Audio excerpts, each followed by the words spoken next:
नमस्कार दोस्तों, उम्मीद है आप सब अच्छे होंगे और पढ़ाई कर रहे हैं। आज हमारे पास एक मैथ का प्रश्न है।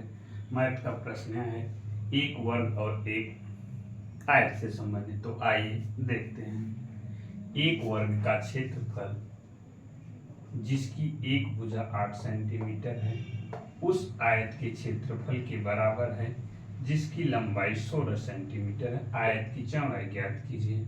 यानी एक वर्ग है और एक आयत है। वर्ग की हमें भुजा दिया हुआ है 8 सेंटीमीटर का वर्ग है और जो आयत है वह दिया हुआ 16 सेंटीमीटर लंबा है। हमसे चौड़ाई पूछा है। अब हम वर्ग की प्रॉपर्टी जानते हैं। वर्ग की चारों भुजाएं बराबर होती हैं और आयत में दो भुजाएं समांतर भुजाएं बराबर होती हैं। तो जब यह 16 सेंटीमीटर होगा तो यह 16 सेंटीमीटर होगा। यह आयत की प्रॉपर्टी होता है, गुण होता है। और वर्ग में होता है कि चारों भुजाएं बराबर होती हैं। हमें दिया क्या है कि दोनों का क्षेत्रफल यानी जो वर्ग है और आयत है दोनों का क्षेत्रफल बराबर है। तो हम इसे लिख सकते हैं वर्ग का क्षेत्रफल बराबर आयत का क्षेत्रफल। यहाँ प्रश्न में ही दिया है। वर्ग के क्षेत्रफल का सूत्र होता है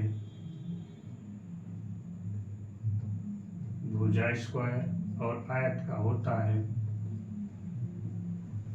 लंबाई गुणित चौड़ाई। अब हमें जो दिया है उसी को मान रख लेते हैं।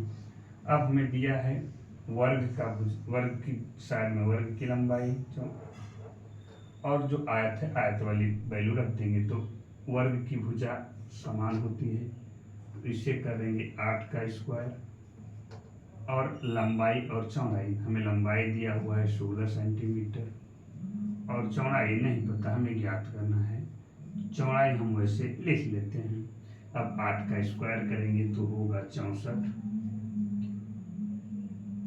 अब इधर गुणे में है, हमें चौड़ाई ज्ञात करना है। तो हमें चौड़ाई एक तरफ ज्ञात वाला और अज्ञात वाला एक तरफ करना होता है।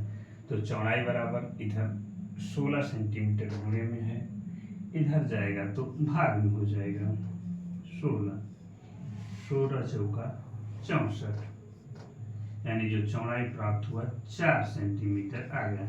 यानी ऑप्शन नंबर डी इसका सही आंसर हो जाएगा।